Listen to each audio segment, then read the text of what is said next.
How to add songs to Spotify that are not on Spotify. Firstly, what you can do on getting on that selection, simply you need to type right down on your library the third selection, just go on it, and right from here, guys, as you can go and create a playlist which will be, for example, called test.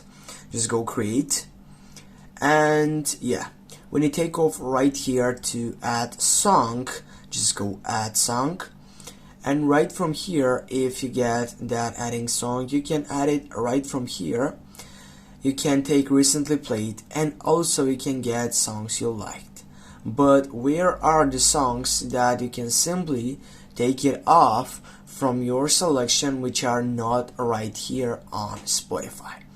Yeah, if you get back and if you just scroll down, as you can see, I don't have any sites which is called recommended songs because I don't have any song on my phone. But if you have any of getting songs on your site selection, then you're gonna be available to go and take over the recommended songs in which it will be based on your phone.